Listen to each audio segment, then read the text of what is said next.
Cuando se calma el bullicio de la ciudad y se van apagando las luces de la casa, se enciende la luz del entendimiento.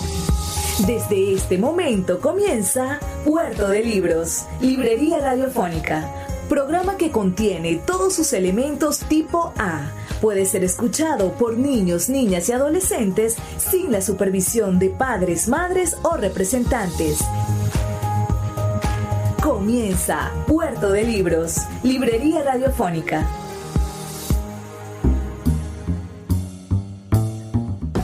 Bienvenidos a Puerto de Libros, Librería Radiofónica. Les habla Luis Peroso Cervantes, quien de lunes a viernes, de 9 a 10 de la noche, trae para ustedes este programa a través de la Red Nacional de Emisoras Radio, Fe y Alegría. 21 emisoras conectadas para llegar a sus hogares con libros, con buenas ideas, con propuestas de lectura, con ese tipo de mensajes que no son subliminales, todo lo contrario, que son directos y que pretenden que usted se forme un criterio, esa arma tan particular, necesaria e importante para la transformación de nuestra sociedad. La noche de hoy estaremos emitiendo nuestro programa número 241 y lo haremos con uno de los cultores, esa palabra me gusta. Cada vez que le digo maestro, él me dice, más maestro seréis vos. Entonces, para no caer en esa diatriba, estaremos con uno de los artistas a los que más respeto, admiro y que más ha contribuido desde el mundo de la academia y desde el mundo de la construcción de una identidad regional y una identidad local, porque él es en muchos sentidos uno de los grandes baluartes de la identidad machiquense. Me refiero al gran Víctor Hugo Márquez, a quien le pido que le envíe un saludo a nuestra audiencia aquí en Puerto de Libros, Librería Radiofónica.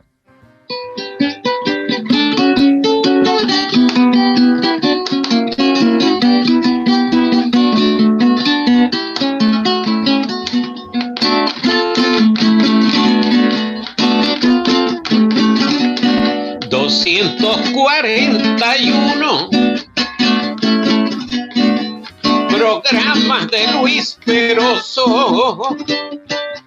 Doy mi saludo de gozo con los versos de un montuno. El momento es oportuno, porque aquí es donde calibro las décimas con que vibro. Y con Peroso Cervantes me declaro navegante llegando a Puerto de Libros. Gracias, muchas gracias, qué maravilloso. El que come barro tiene que cargar su terrón todo el tiempo. Así y si uno predica la gaita vieja, la décima, la contradanza, la identidad, uno tiene que cantar. Primero, porque si no canta no es feliz. Hombre que no sirva, que no canta, que no baila, que no echa chistes, que no pega gritos, está viviendo, hombre y mujer, para no ser discriminativo, está viviendo la mitad de la vida. Y bueno, yo tengo 70 años, pero a veces se me olvida y creo que tengo 15 o que tengo 7. Maestro, usted nació el 23 de abril, el día del libro, pero del año 1950. Así es. En Machiques de Perijá. Me gustaría hablar, primero que todo, de esa familia en la que usted nace, que es una familia por demás particular, porque su padre, antes de que la senda lo llevara a desposarse con su madre, a quien conozco y es una persona espectacular, porque su padre es también una especie de hombre mítico del estado Zulia y de Machique, porque fue el protagonista de esa gira Machiques de Troy. Me refiero a Domingo Márquez, a Mingo Márquez. Cuéntenos un poco de esa familia que lo recibe. ¿Cómo es su mamá y su papá? ¿Y cómo es esa bachique del año 1950? Sí, primero empiezo por mi madrecita bella, que acaba de cumplir 92 años y parece que tuviera 70, cuando caminamos juntos o caminábamos, porque lamentablemente por lo que me cuentan está muy destruido nuestro pobre Pepe Luz y toda la universidad, pero cuando llegábamos a hacerle su chequeo médico me decían los echadores de bromas aquellos, me decían que fue Víctor Hugo, ya trajiste otra vez a tu hermana menor. Gracias a Dios, que Dios me la mantenga bella y saludable. Bueno, de esa mujer tan hermosa se enamoró papá antes de irse para la gira, y cuando regresó de la gira, pues formalizaron noviazgo y matrimonio. Se casaron en el 49 y nací yo el 50.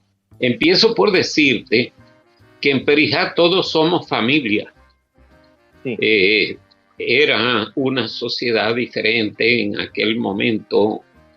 Había racismo y la gente blanca se mezclaba entre ella. Y eso produjo problemas genéticos en la Villa del Rosario, y terminaron los detractores de la villa llamándola el pueblo de los locos. Y porque había gente pues con problemas de hiperendogamia. Lo mismo ocurrió en Carora, y por eso la izquierda se regodeaba llamándonos godos a los caroreños y a los perijaneros. Lo que se les olvida decir es que somos unos pueblos inteligentes, trabajadores y creativos, que fuimos capaces de crear los mejores rebaños del país. Pero bueno, digamos que eso, la verdad siempre sale a flote, es como un balón lleno de aire, y poco a poco pues va flotando la verdad.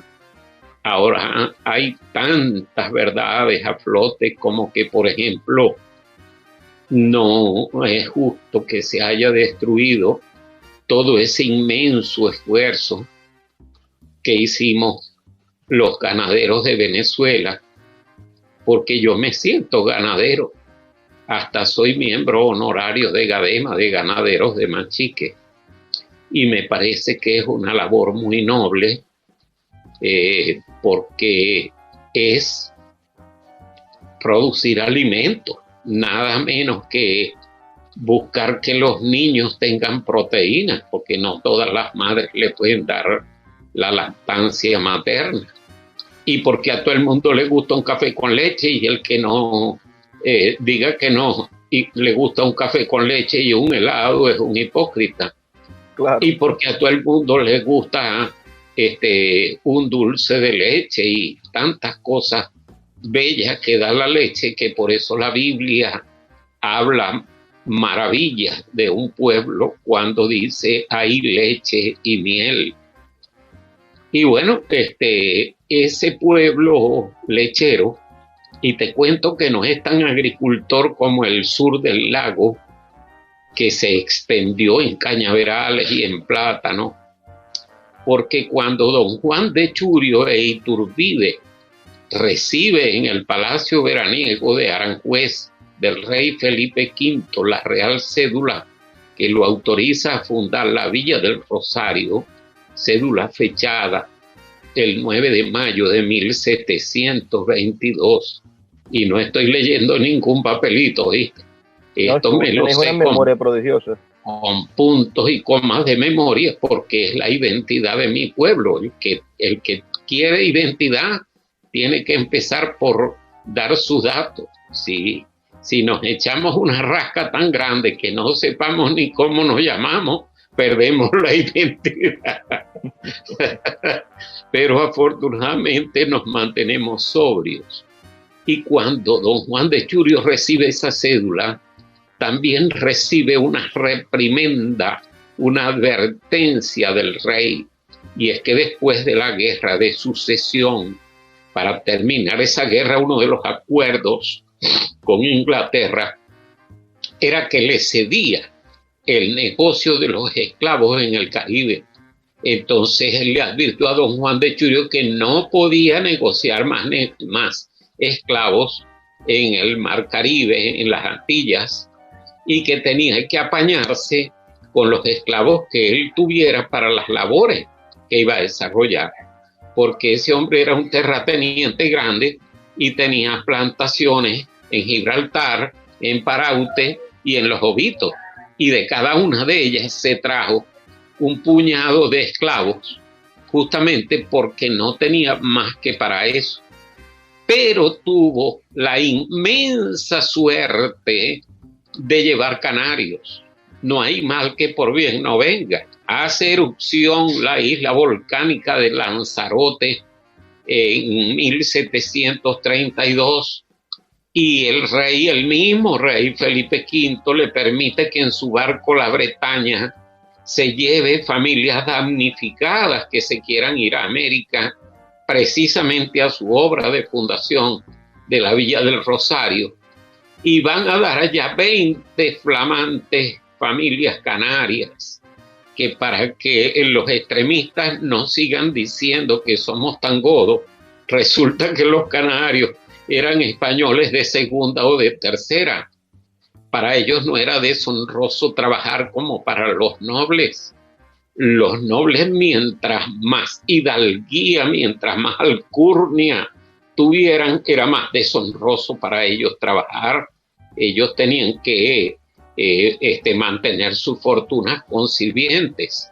En cambio, los canarios, desde que fundaron Canarias, doblaron el lomo y sembraron su millo y sembraron su plátano canario, que en realidad para nosotros son cambures, porque son unos guineos, pues, como decimos los zulianos, muy sabrosos, muy buenos, pero son guineos, porque es que esas no son tampoco una tierra tan ubérrimas, tan humíferas como las tierras de nosotros, pero estaban acostumbrados a la crianza de vacas, a la crianza de cabras, a todo lo que es labor agropecuaria. Con eso se mantuvieron y con eso le envían a España peninsular todos los camburcitos que yo se los agradezco mucho, porque yo los consumo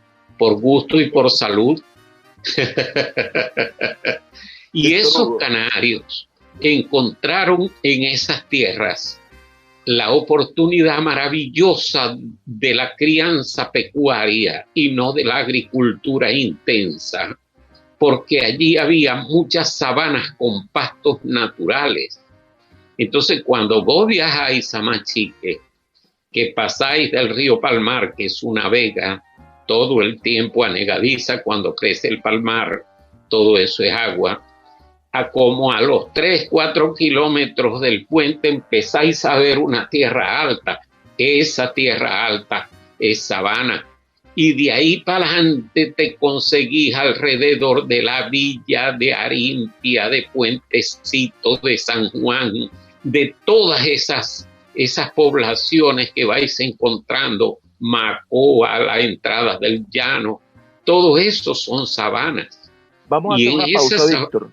Sí, cómo no. Es que me emociono cuando empiezo a hablar de las bellezas de mi tierra. Muchas gracias. Vamos a hacer una pausa solamente de 2 minutos para escuchar las promociones, las campañas de Radio Fe y Alegría. Y a todos los que nos están escuchando, no se detengan, porque es que Víctor nos va a hacer sentir el amor que tiene por el Zulia y por Machique. Ya volvemos con más de Puerto de Libros, Librería Radiofónica. Síguenos en @Librería Radio. My dad works in B2B marketing. He came by my school for career day and said he was a big ROAS man. Then he told everyone how much he loved calculating his return on ad spend. My friends still laugh at me to this day. Not everyone gets B2B, but with LinkedIn, you'll be able to reach people who do. Get a $100 credit on your next ad campaign. Go to linkedin.com/results to claim your credit. That's linkedin.com/results. Terms and conditions apply. LinkedIn, the place to be, to be. El poeta Luis Peroso Cervantes le acompaña en Puerto de Libros, librería radiofónica, por Radio Fe y Alegría, con todas las voces.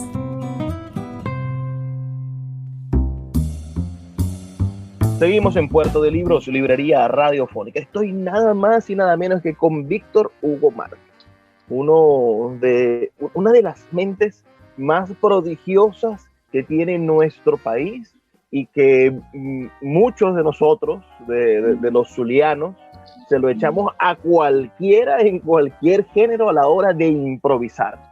Yo he visto videos en internet de Víctor Hugo Márquez improvisando haciendo contrapunteos con llaneros, con orientales, con de todas las razas. Y Víctor siempre nos deja muy bien representado, sobre todo porque es un hombre culto, un hombre que ha leído, pero que al mismo tiempo jamás abandonó su amor por las tradiciones, por la cultura popular, eso que aprendió muy bien allí en Machiques de Perijá, esa región maravillosa, ese lugar que tiene el embrujo de las faldas de la sierra, pero que al mismo tiempo tiene una gente que es musical, que es rítmica y es única.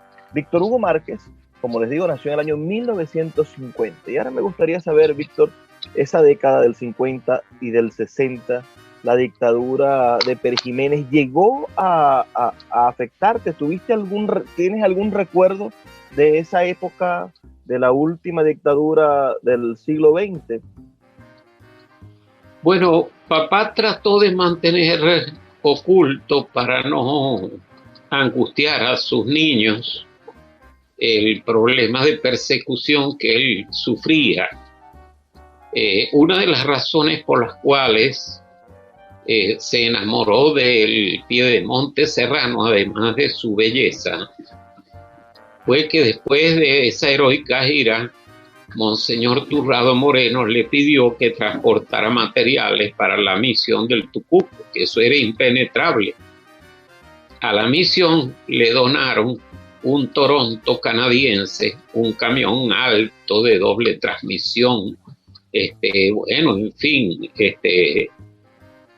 un vehículo muy apropiado para esa tarea.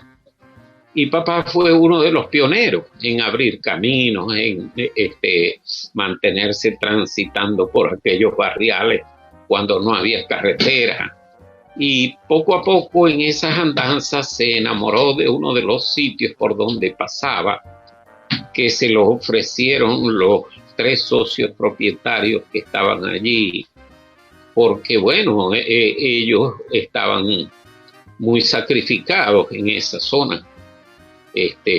Y él además pensó que esa era una zona donde se podía refugiar. Por eso en la gaita que yo le hago cuando él muere, digo, la sierra fue la cantera de tu inquieta poesía, y en tiempos de tiranía fue tu celosa trinchera. Nos enseñaste que era la tierra que más amabas, por eso al irte lloraba la sierra perijanera.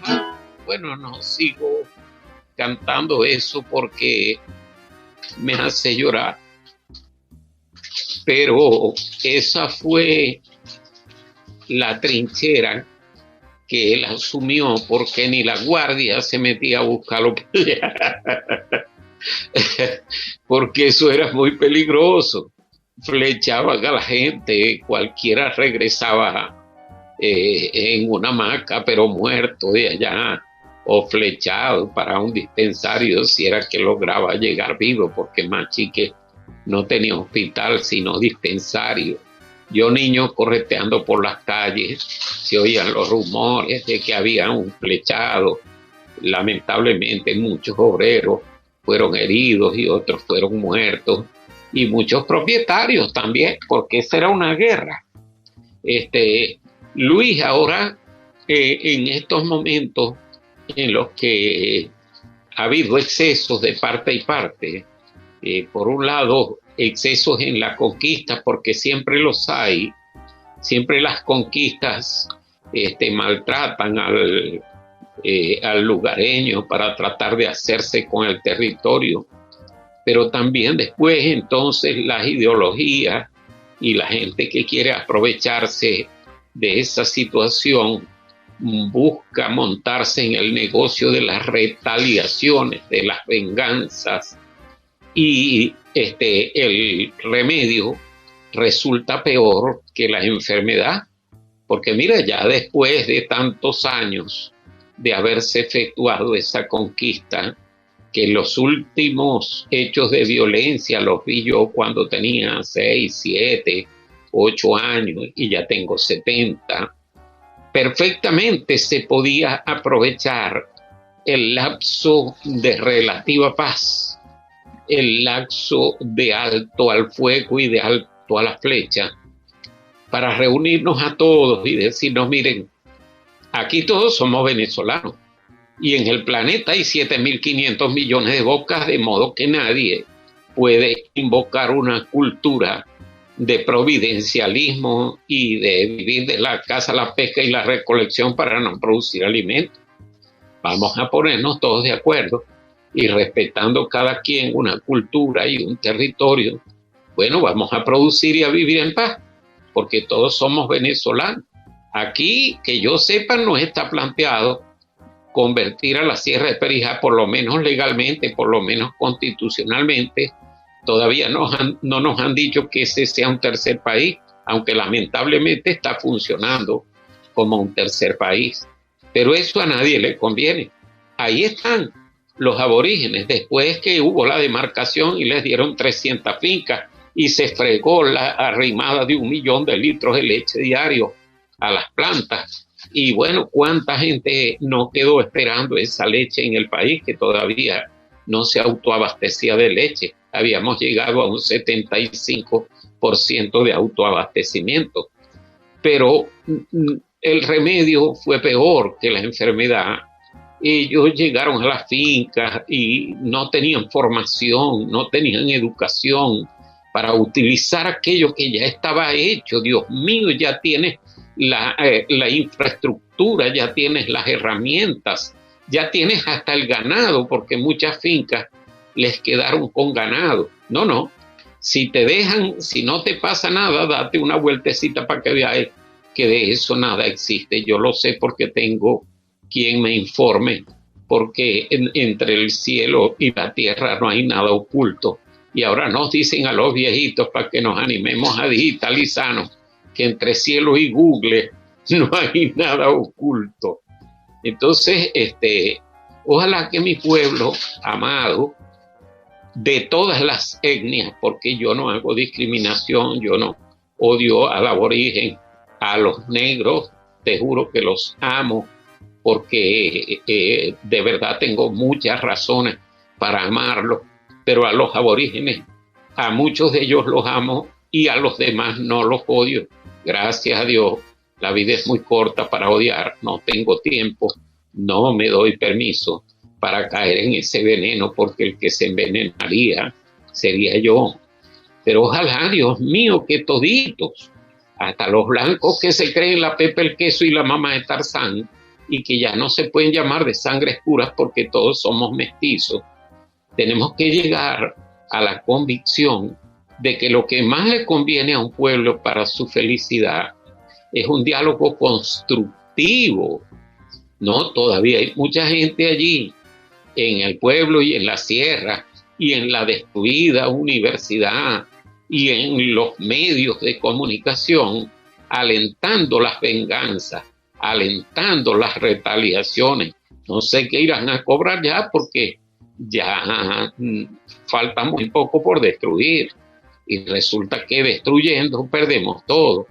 Entonces yo vi construcción, a pesar de que lamentablemente vi esos hechos de violencia que los lamento mucho.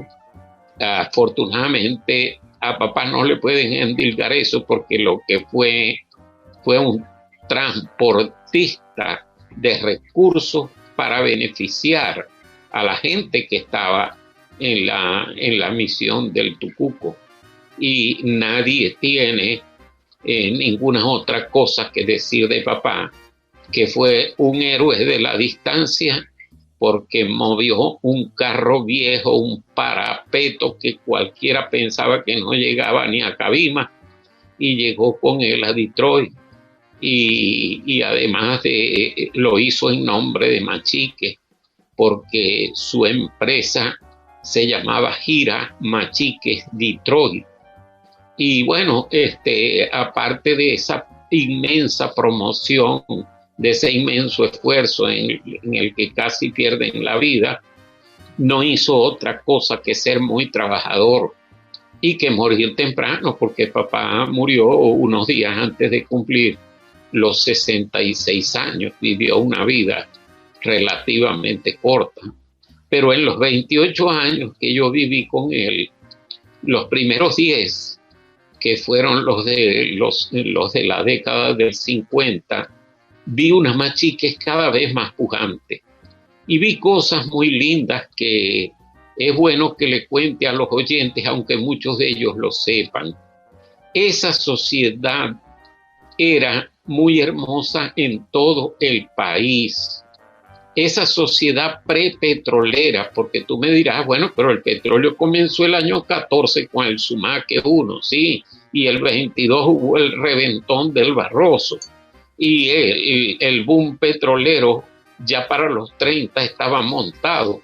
Sí, eso es verdad, pero ese dinero del petróleo, fuera de favorecer con buenos salarios y comisariatos a los empleados petroleros, no llegó a la mayoría del pueblo hasta que llegó la democracia con Betancourt. Porque Pérez Jiménez hizo unas grandes obras, pero no repartió beneficios en el común de la población. Pérez Jiménez, Gómez y Pérez Jiménez pagaron deudas, dejaron saneadas las arcas del país, pero no le repartieron beneficios fáciles a la población.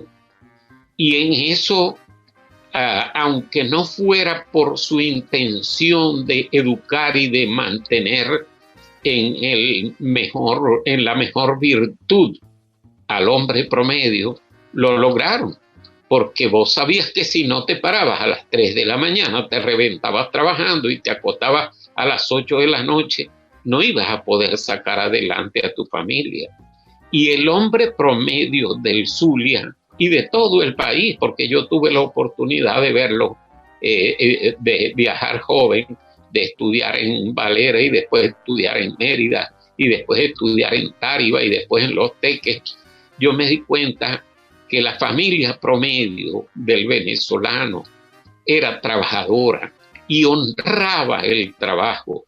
Y vi el cambio tan triste de que de los 70, 75 en adelante, la gente empezó a hablar mal del trabajo y a decir, no, fulano, ¿qué estás haciendo? No, yo no estoy haciendo nada, yo lo estoy comprando todo hecho.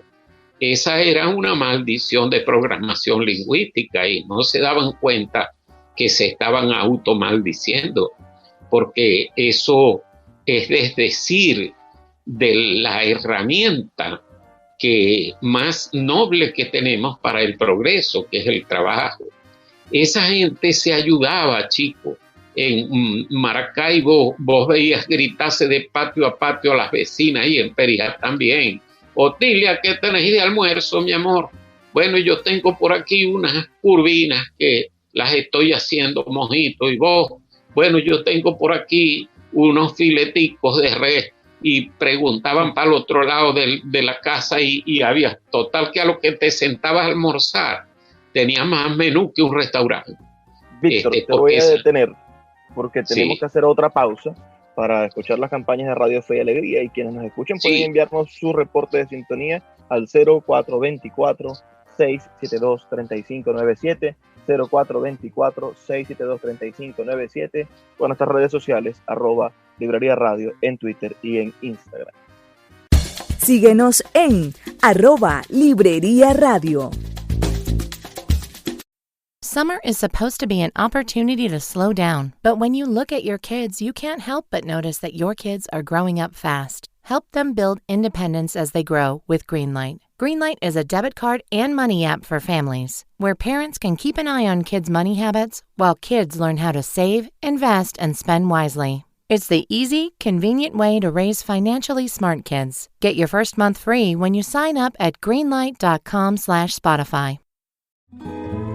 El poeta Luis Peroso Cervantes le acompaña en Puerto de Libros, Librería Radiofónica, por Radio Fe y Alegría, con todas las voces. Seguimos en Puerto de Libros, Librería Radiofónica. Estoy con el gran Víctor Hugo Márquez, quien es psicólogo de la Universidad Católica Andrés Bello, con titulación en 1973. También es abogado de la Universidad del Zulia de 1975. Pero es conocido por todo el país como el más importante de nuestros improvisadores. Y también es un músico, porque eso corre en la sangre, parece que de todos los machiquenses. Uno va a Machiques en estas fiestas, para estas épocas, si no tuviésemos pandemia, en Machiques se estuviesen organizando unas veladas maravillosas todos los fines de semana, donde el pueblo entero sale a la calle a celebrar el Adviento, a disfrutar de sus ferias campesinas y a hacer de cada una de las calles un espacio para compartir y para conocerse. Machiques es un sitio que toda Venezuela debería visitar. Cada uno de nosotros debería entender que es un punto turístico, que es un punto de encuentro con la ancestralidad de la producción, como decía en el segmento anterior Víctor Hugo Márquez, un lugar en el cual está encallado el espíritu de transformación y de superación de nuestro país, y que debemos entenderlo de esa manera para poder conseguir ejemplos que seguir. Pero además de eso, Víctor se dedicó durante años a la parte de su trabajo como abogado. Fue registrador de Machiques, estuvo en su juventud, dedicándose al servicio público, hasta que entró como profesor a la Universidad del Zulia en el año 1976. Desde ese momento, dando la cátedra de Psicología de la Comunicación y también dando cátedras en la Facultad de Derecho, más adelante, en los años 80, dando Derecho Mercantil, Registraduría Empresarial, si los datos del Diccionario General del Zulia no están equivocados. También Víctor Hugo Márquez es autor de una pieza musical que quizás ustedes no lo saben, pero los zulianos sí lo sabemos. Víctor Hugo Márquez es el autor de Amor Marginal, esa hermosísima canción que le ha dado la vuelta al mundo y que le he escuchado en cientos de versiones, y que retrata esa Venezuela de los años 70 que hace un momento nos comentabas, de esa dificultad de la constitución de la familia, pero que al mismo momento es también una devoción hacia el espíritu de nuestra mujer luchadora. Y esa canción es del 76, Víctor, estaba jovencito, recién graduado.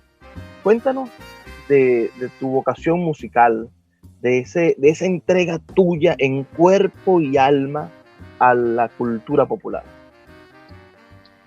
Déjame cantarte algo, chico, que esto está muy hablado. Déjame cantarte algo, Luis, que esto está muy hablado.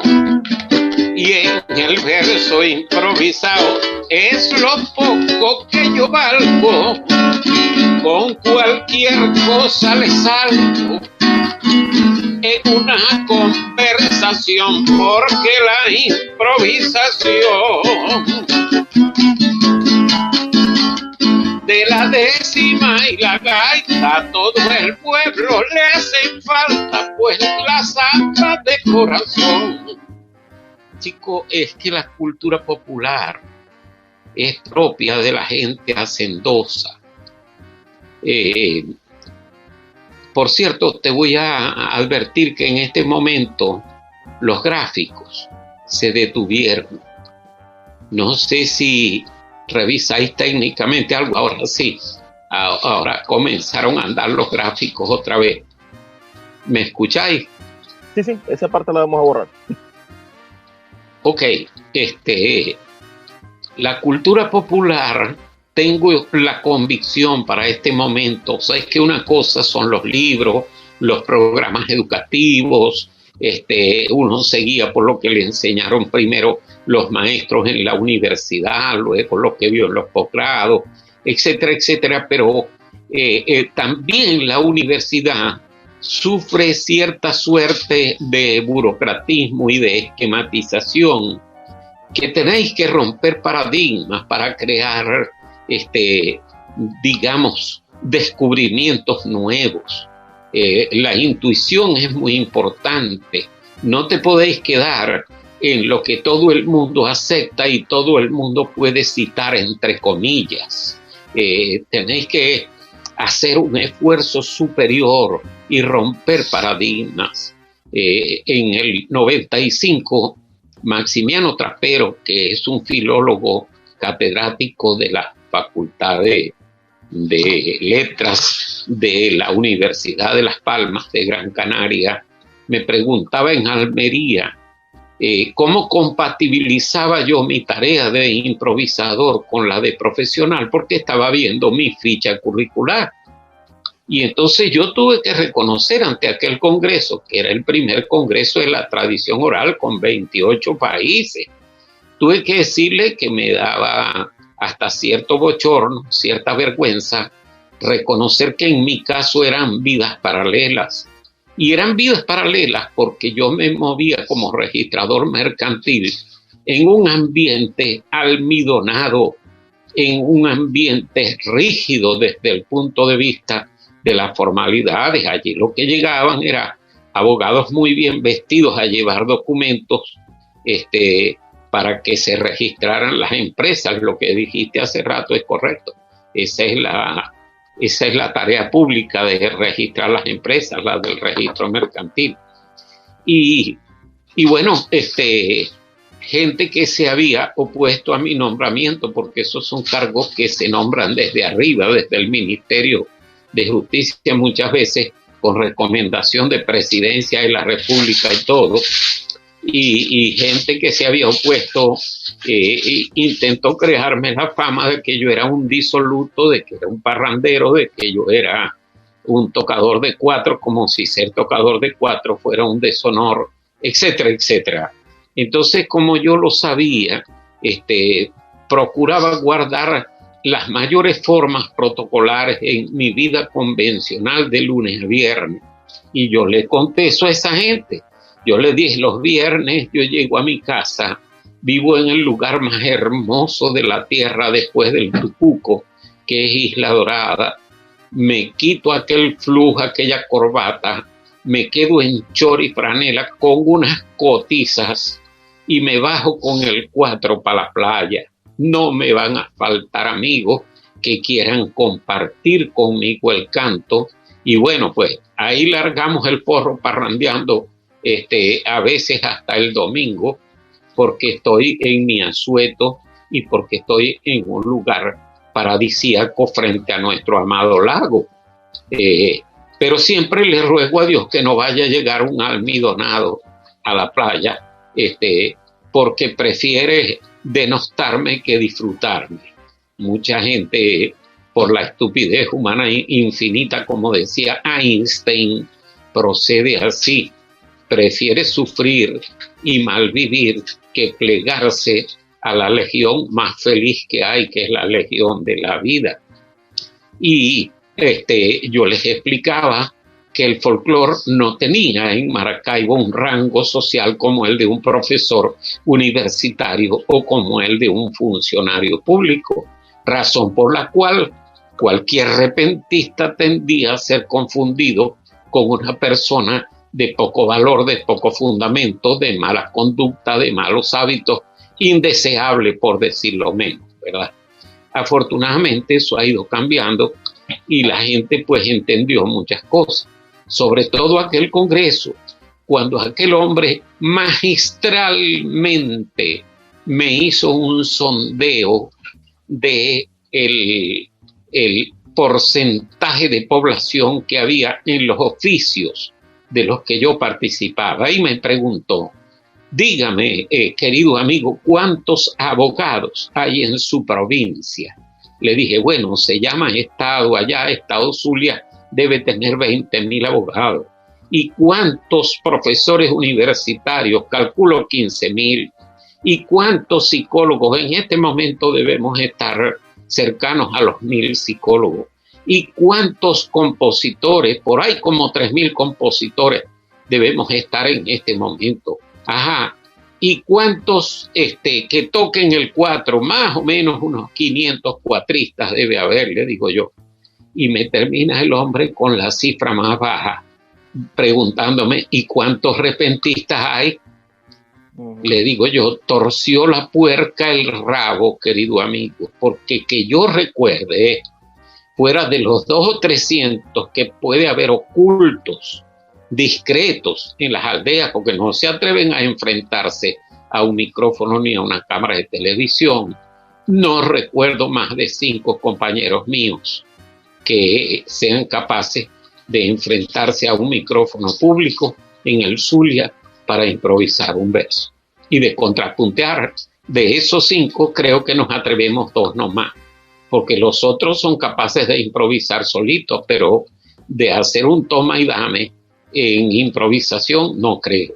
No, o sea que estamos reducidos en controversia a 2 repentistas que yo recuerdo, que éramos el Machorro y yo, el Machorro Morales, que Dios me lo tenga en la gloria. Entonces el hombre hace una conclusión y dice, yo le pido a este Congreso que una de las conclusiones sea estimular el estudio del repentismo y su recuperación, porque el problema de que se pierda la gaita improvisada que acaba de hacer este señor aquí no es de su provincia ni de su país, es de la antropología cultural del planeta. Es un problema mundial que estamos perdiendo el repentismo. Desde ese momento me propuse compatibilizar el estudio, el trabajo que hacía como profesor de psicología, porque al derecho no le corresponde esa materia, pues en muy mínima parte. Pero como psicólogo yo entendía que debía estudiar ese proceso y empecé a investigar, empecé a grabar gente. Tengo los 5 casetes que le grabé a mi amado padrino Rafael Rincón González. Yo grabé a Eurípides Romero, a Moisés Martínez. Tengo, que me lo pasó otra profesora, testimonios de pues el cantor de Firmo Segundo Rincón, bueno, más de 150 testimonios, algunos ancianos conocidos, otros totalmente anónimos. Y empecé a escribir libros, hermano querido. Ya llevo 6 libros escritos sobre la gaita. Sí. Sabemos que eres el baluarte de eso y te agradecemos mucho esa labor de verdad de ponerte como ejemplo y te digo que eres un verdadero ejemplo a seguir de la academia y de la cultura popular. Vamos a hacer otra pausa, solamente 2 minutos y volvemos al último segmento de nuestro programa aquí en Puerto de Libros, Librería Radiofónica. Síguenos en @Librería Radio.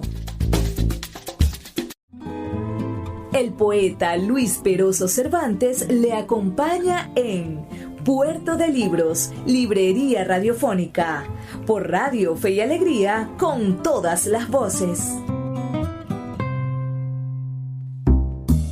Seguimos en Puerto de Libros, Librería Radiofónica. Me encuentro al habla con el gran Víctor Hugo Márquez, que ustedes hoy están muy tranquilos en su casa a las 9 de la noche, pero él nos está atendiendo a altas horas en España, porque se encuentra a más de 5 horas de diferencia de uso horario y a unos cuantos kilómetros de distancia. Víctor Hugo Márquez es, como lo hemos contado, ¿no?, un gran compositor de música popular, es un gran académico, ha formado a generaciones tras generaciones de comunicadores sociales, de abogados, y con su vivo ejemplo, bueno, ha hecho de Machiques una ciudad cosmopolita, ¿no? Porque nos ha demostrado todas las cosas maravillosas que tiene su pueblo y ha puesto en el lugar que tiene Machiques en la historia del Zulia y en la historia de Venezuela, porque además es autor de varios libros, por demás bastante importantes. Es autor del libro Rafael Rincón González, Coloquio Biográfico, del año 2005, La Gaita, Oralidad en la Evolución, del año 2006, Testimonio de la Gaita Zuliana Vecinal, del año 2011, Virgen del Rosario de Chiquinquirá, Peregrina Universal, del año 2013, La Gaita Zuliana, Origen y Evolución, del año 2014, y Gira Machiques de Troy, una coautoría con Lourdes Márquez Barrios, del año 2015. Creo que me falta alguno, ya me lo vas a decir, pero antes me gustaría también destacar la estructura, ¿no? de tu Víctor Hugo Gaitón, tu conjunto musical, que se encargó de desarrollar una historia musical de la gaita, una pieza que nosotros reprodujimos aquí en Puerto de Libros y que ustedes pueden escuchar en YouTube, en el canal de Víctor Hugo. Escucha esa historia musical de la gaita, de una gaita interpretada, donde además Víctor Hugo nos demuestra que la gaita nació en Machiques.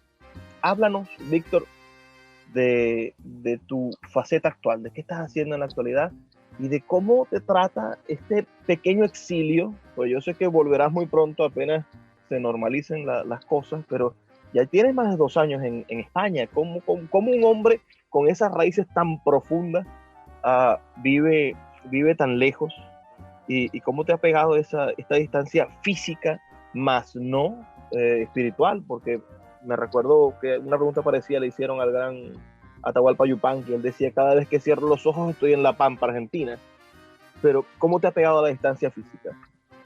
Muy duro, a pesar de lo muy agradecido que estoy con mis hijos aquí en Madrid.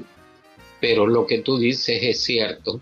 Vivo soñando con comerme un zapote que hace 2 años y medio no lo pruebo, un níspero de injerto de esos que vienen de Mara, que son mollejudos y sumamente deliciosos. Un pedazo de queso palmita que no lo dejan entrar aquí por la bacteria que contiene. Yo prefiero morir a bacterias de queso palmita que sin ellas. Tengo todo ese tiempo que no me como un pedazo de queso de año, del de nosotros, que es tan sabroso y que lo hacían así madurado los perianeros por lo inaccesible, por lo difícil que era viajar a Maracaibo. Dejaban madurar los quesos hasta que se reunía una cantidad de queso suficiente y bien duro para llevárselos en las carretas de bueyes. Bueno, en fin, todo eso me hace mucha falta amanecer y ver por mi ventana el lago, que era mi rutina de 43 años de vida en Isla Dorada. Me hace mucha falta ir a Machiques y caminar por las fincas, aunque ya no tenga tierra, porque vi que si no vendía y si no me alejaba del sector, me exponía cada día más a la ruina, a la inseguridad, al robo, hasta a la muerte. Bueno, un hombre inteligente sabe cuando el peligro le está pisando los talones. Y ahora que mi sueldo de profesor universitario, que no es sueldo sino pensión de jubilado, no llega a $10, ni siquiera con el aumento que acaban de hacerle, pues tenemos que saber que con esa cifra es imposible vivir decorosamente. Entonces tenía que buscar alguna solución que ojalá sea transitoria, que ojalá el país entero termine dándose cuenta que es indigno, que es miserable vivir de limosnas y vivir en una neoesclavitud, porque la persona que quiera completar honestamente su entrada para poder vivir tiene que tener 5 trabajos, será dormir 5 horas diarias y durar el resto del día trabajando, lo cual configura, aunque no se tenga un solo amo, una neoesclavitud. Pues lo cierto, Luis, es que para qué te hablo de eso, que ya lo conocemos todos los venezolanos y es la causa de que entre 6 y 7 millones estemos afuera en este momento.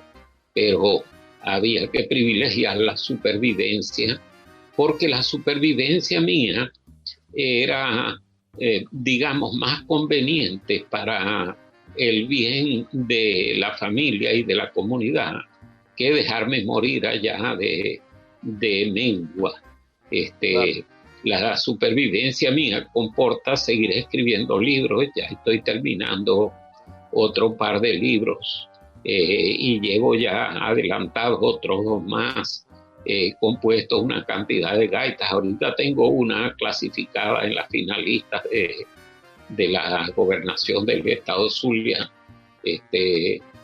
porque la gaita nos pertenece a todos y ahí estamos todos los gaiteros concursando y no dejo de dictar talleres.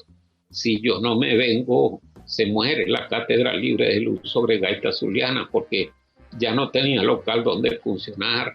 La sede de las Cátedras Libres ha sido totalmente desmantelada por el AMPA. No hay ninguna seguridad, se perdieron computadoras, se perdieron muebles, se perdieron muchas cosas. Hubo que condenarla, como decimos en la oralidad perijanera, condena esa puerta, ponerle bloque y le condenáis la entrada. Hubo que condenarla porque nos estaba obligando el AMPA a hacerlo. En cambio, desde aquí, a través de las redes sociales, a través del WhatsApp, yo sigo compartiendo los conocimientos de la Cátedra Libre de Luz sobre gaita zuliana. Te decía que yo era un convencido cuando empecé a integrar los conocimientos de la psicología con los del folclore, que fui primero un soldado del folclore que de la ciencia, porque desde niño estaba declamando y dándome cuenta de los repentistas de Perijá, que los pude conocer. A pesar de la sequía que hubo después, yo tuve el privilegio de conocer un gentío que improvisaba versos empezando por papá. Y eso me hizo ver algo muy interesante. Cuando yo compuse Amor Marginal, me llené de enemigos. Y tú dirás, enemigos gratuitos. No, esos no son gratuitos. Esa era una gente que decía, pero bueno, este desgraciado, además de ser psicólogo y abogado, tiene un cargo de registrador y tiene fincas, se nos va a meter aquí en el medio también a pegar gaitas y a quitarnos espacio. Esas personas que pensaron y que sintieron eso son incapaces de confesarlo, porque toda profesión, todo oficio tiene una cara bonita y tiene un trastienda, tiene unos bastidores detrás de los cuales hay que ocultar cosas desagradables. Pero yo, ante esa pugna y ante esa bajada de Santa María que me dieron en muchas partes, me cerraron muchas puertas por el éxito de Amor Marginal, y tuve que grabar mis cosas con conjuntos muy humildes, porque los grandes no me aceptaban gaitas, ni siquiera Santa Anita me quiso aceptar más gaitas. Entonces, bueno, no me quedó otra cosa que ponerme a ver aquello, o sea, averiguar qué pasaba, por qué tanta pugna, por qué tanto rechazo. Y conseguí con el tiempo que la gaita hasta los 60 llegó lo que yo he dado en categorizar como paradigma folclórico, una manifestación cultural espontánea, rústica, primitiva si tú quieres, parvularia, pero muy creativa, con mucho criterio, hecha por analfabetas lectoescritores, pero con sabios criteriales, porque lamentablemente después de los 60, con la riqueza repartida a manos llenas a la población, escuelas, dispensarios, aceras, brocales, acueductos, vialidad, electricidad, todo eso llegó. Pero también llegó el analfabetismo criterial, porque los criterios del sentido común desaparecieron y fueron sustituidos por la aldea global, fueron sustituidos por las matrices de opinión. Esto es muy largo y muy profundo de estudiar, pero ahí entramos en el paradigma farandulero. Ya no era el grupo de gente bonita, fraterna, sencilla, reuniéndose en una casa para improvisar una gaita, y que de verdad improvisaban. Había muchos repentistas, es más, todavía los hay. Lo que están es escondiditos, pero ahí están. Y bueno, chicos, eso se cambió por algo que tenía que ser ensayado, preparado, coreografiado a capricho, según los criterios de un productor. Las gaitas no podían durar más de 4 minutos porque ese era el tiempo posible para la radio y la televisión. Cambió completamente el paradigma de la gaita y pasamos al paradigma farandulero. Pero claro, como venía gestándose un paradigma académico, gente como yo, que ya había escrito los hechos, pero todavía no había llegado a las teorías, pues yo llegué a las teorías y ya tengo muy claro qué es lo que nos ha pasado a nosotros, incluso qué es lo que está pasando con el resto de los folclores del planeta, que cuando éramos rústicos teníamos que hacer las cosas a mano, teníamos que hacer las cosas a punta de creatividad popular. Ya pues nos sustituyeron las universidades, la tecnología nos sustituyó, y eso comporta el riesgo de que se acabe, está muy fracturada la etnodiversidad, así como la diversidad biológica, la biodiversidad está muy fracturada por la contaminación. La etnodiversidad también está muy acosada, muy perseguida. Entonces yo, mientras tenga aliento, formo nuevos repentistas. Ya vos te asomaste a un chat que tenemos en Machiques, donde empezaron 9 y ya van 43 personas escribiendo versos todos los días. Ve, y a mí no me importa que no les peguen ni con cola de zapatero. Lo que me importa es que lo practiquen en un espacio de amor, de calidez, de confianza, porque ese era el espacio en el que se improvisaba y se sigue improvisando la gaita. Y ya hay muchos que han mejorado muchísimo. ¿Ah? Ya nos toca retirarnos, de verdad. Ha sido un tiempo que ha volado y me gustaría muchísimo que en tu retorno, que aspiro que sea pronto, cuando vuelvan las condiciones y cuando... Eso tiene que pasar pronto. Venezuela no aguanta más este sufrimiento. Pero en tu retorno podamos hacer otro programa. Te agradezco claro muchísimo tu presencia y te pido, bueno, que cierres este programa con una de tus improvisaciones. Puerto del Libro, con Luis Peroso Cervantes, verso al instante, es lo que en mi alma vibro. Puerto del Libro, te digo con simpatía que aquí estoy improvisando, gaita tambora sonando, justo por fe y alegría. Puerto del Libro, con Luis Peroso Cervantes, verso al instante, es lo que en mi alma vibro. Puerto del Libro,